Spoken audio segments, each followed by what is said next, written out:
नमस्कार। एंट्रेंसेस यानी प्रवेश द्वार की सीरीज में अब हम बात करते हैं पूर्वमुखी घरों के बारे में। क्या वो भी बहुत ज़्यादा अच्छे होते हैं, बहुत ज़्यादा बुरे होते हैं, या तथाकथित वेस्ट और साउथ से हमेशा अच्छे माने जाते हैं? क्यों अच्छे हैं, क्यों बुरे हैं, इसके बारे में चर्चा करेंगे। अगर बुरे हैं तो उपाय क्या कर सकते हैं, अगर अच्छा करना है तो कैसे कर सकते हैं, क्या सिर्फ पूर्वमुखी ही इंपॉर्टेंट होता है या कुछ और देखना होता है। रेफरेंस पॉइंट्स ताकि शुरुआत से बात ना करनी पड़े, इसलिए आप पुरानी वीडियो यानी कि इससे पिछली वीडियो जरूर जाकर देखें कि आखिर एंट्रेंस देखी कैसे जाती है, मतलब क्यों N3 N4 को मान्य माना जाता है। मैं उससे आगे बढ़ता हूं।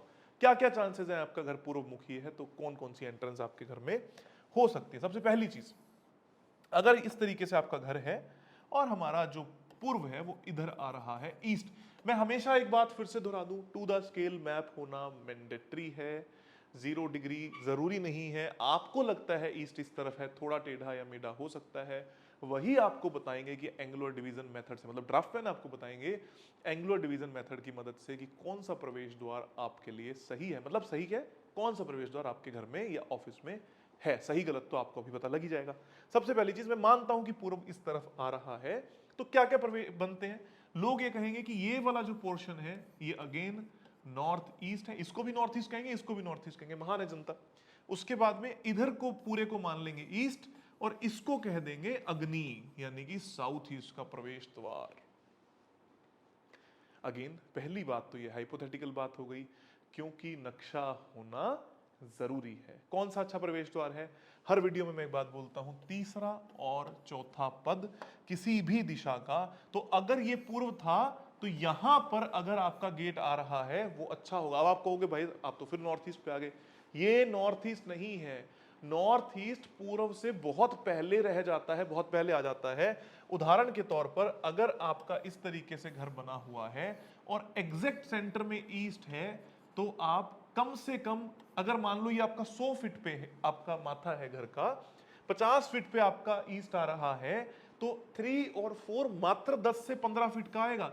उसके पहले के 20 से 30 फीट आपके गलत प्रवेश द्वार आएंगे। ये सब आपको तभी पता लगेगा जब आपके पास एक टू द स्केल मैप है। अब अगर आपका प्रवेश द्वार कौन सा है या गलत है तो आपको क्या उपाय करने होंगे। सबसे पहले ईशान कोण के प्रवेश द्वारों की बात करते हैं। ईशान में नॉर्थ में आता हुआ N8 था तो ईस्ट में आता हुआ E1 भी एक प्रवेश द्वार होता है। और आपको जानकर हैरानी होगी, अगर आपने अपना घर इस हिसाब से बनाया है कि किसी वास्तु कंसल्टेंट कोई सेंटर में आके खड़ा हुआ, उसने बोला ईशान का गेट बनवा लो और E1 का बना दिया, तो आपको फायर, एक्सीडेंट, लॉसेस, इन तीनों में से कोई भी चीज हो सकती है। मतलब घर में लॉसेस होना, चोरी चकारी होना, एक्सीडेंट्स होना, या ऑल ऑफ सडन जबरदस्ती के घाटे या खर्चे आप पाल लो जिसकी कोई जरूरत नहीं थी, ये होता है। लाइफस्टाइल के खर्चों की बात नहीं कर रहा, लेकिन आपकी हैसियत नहीं है या अभी आपका बजट नहीं है और आप जबरदस्ती उन खर्चों को पाल रहे हो, इस तरीके के शौक आपको दे देता है अगर आपका E1 है, जो कि बहुत नुकसान देता है। E2 है तो फिर से ये आपको अननेसेसरी खर्चे देता है और घर में बच्चियां यानी कि गर्ल चाइल्ड ज्यादा पैदा होने जैसी शिकायतें लोग करने लगते हैं। इसका मतलब ये नहीं है कि यहां पर गर्ल चाइल्ड बॉर्न हो गई इस चीज की शिकायत है। लोग अपनी ही बच्चियों से नफरत करने लगते हैं कि मेरे घर में बच्ची क्यों हुई। इन दोनों बातों में दिन रात का फर्क है। कुछ लोग कहेंगे भाई आप तो बोल रहे हो कि अगर E2 की एंट्री है घर में बच्ची ही पैदा होगी। हो सकता है कि लड़का पैदा हो, चांसेस ज्यादा है लड़की पैदा होने के, और चाहे लड़की पहली है, दूसरी है, तीसरी, जैसा भी है, अपने घर की बच्चियों से नफरत करने की एक तरीके से उनसे ईर्ष्या या उनको दबा हुआ देखने का स्कोप पैदा कर देती है अगर E2 की एंटर है। और मेरे को बहुत बुरा लगता है ये देखकर।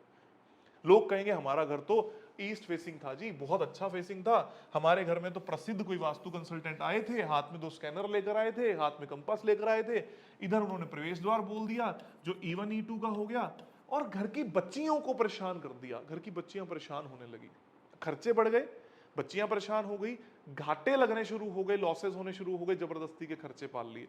ये सारी समस्या आपको E1 E2 के प्रवेश द्वार से आती है। जब भी आपको ऐसा लगता है ना कि आपके घर में बच्चियां हैं, उनकी कोई कदर नहीं करता, बहुओं की कदर नहीं होती, तो E2 का प्रवेश द्वार आप ऐसे घरों में पाओगे। E3 बहुत अच्छा प्रवेश द्वार है, सक्सेस देता है, हाई प्रॉफिट देता है, पैसा देता है। E4 आपको बड़े लोगों से जोड़कर पैसा देता है, सामाजिक तौर पर आपको अच्छे लोगों से जोड़कर पैसा देने का कारक होता है। अब ये कहां पाया जाता है? एग्जैक्ट जो ईस्ट डायरेक्शन है उससे थोड़ा सा पहले, लेकिन टू द स्केल मैप बनाने के बाद आपको पता लगेगा कि आपका प्रवेश द्वार E1 है, E2 है, E3 है या E4 है। उसके बाद E5 अगर आपका है तो रेस्टलेस बिहेवियर देता है और गुस्सा देता है, तनाव देता है, घर में घुसे और तनाव, घर में घुसे और गुस्सा, इस तरीके की समस्याएं देता है। अगर E5 आपका है, आप घर में 24 घंटे जबरदस्ती का कलेश करोगे, जबरदस्ती की लड़ाइयां करोगे।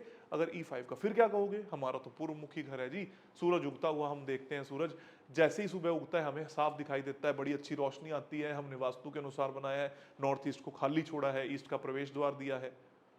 ऐसे ही मैं कुछ लोग देखता हूं, गलत नक्शा गलत लोगों ने करना शुरू कर दिया है। एक चीज ये करनी शुरू कर दी है लोगों ने कि अगर आपका प्रवेश द्वार E5 या E4 का है, उन्होंने अपना शक्ति चक्र ही नया कर दिया है जबरदस्ती का, इस तरीके से करके।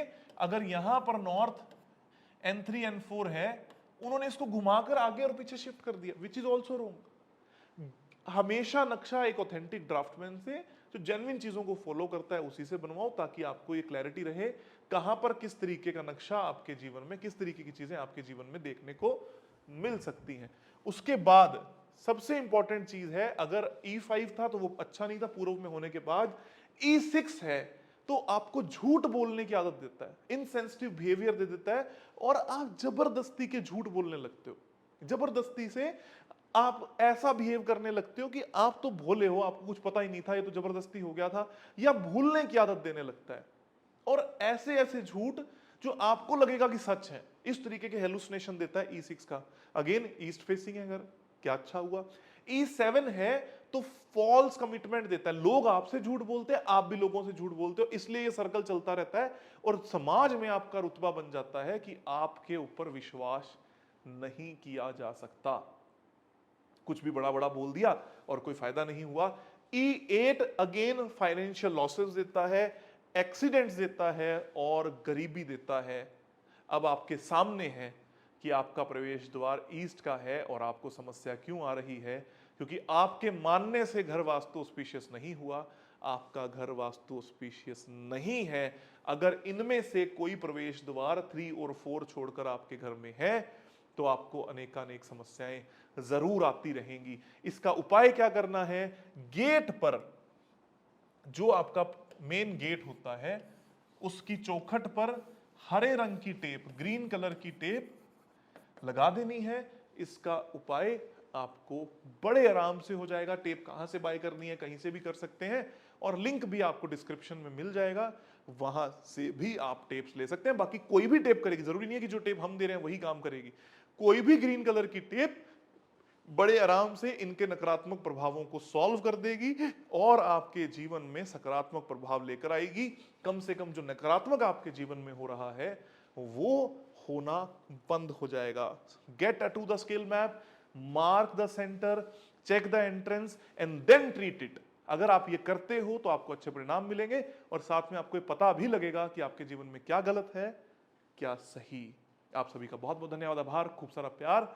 जरूर कमेंट्स में लिखिएगा कि आपको क्या समझ में आया, क्या नहीं, और क्या आपके घर के सिम्टम्स मैच हुए या नहीं। मैं एक बार फिर से बता दूं, E1 E2 का मतलब अननेसेसरी खर्चे और लॉसेस है। इसका मतलब ये नहीं है कि कोई अमीर नहीं होगा। बहुत सारे गधे पता है क्या लिखना स्टार्ट कर देंगे, हमारा पड़ोसी बहुत अमीर है, उसके घर का तो ईशान का प्रवेश द्वार है, ना उसने ग्रिड किया, ना उसने चेक किया, ना उसने सामने वाले व्यक्ति से जाकर पूछा। प्लीज चेक कीजिए। मैं क्यों बार बार इस शब्द का प्रयोग करता हूं, क्योंकि लोग वाकई में इस तरीके की गलतियां करते हैं जिससे किसी दूसरे का जीवन बर्बाद हो जाता है। चलिए अभी के लिए इतना ही, अगली वीडियो में बात करेंगे दक्षिण और पश्चिम दिशाओं के प्रवेश द्वार की। तब तक के लिए आपका बहुत बहुत धन्यवाद, आभार और एक बार फिर से खूब सारा प्यार।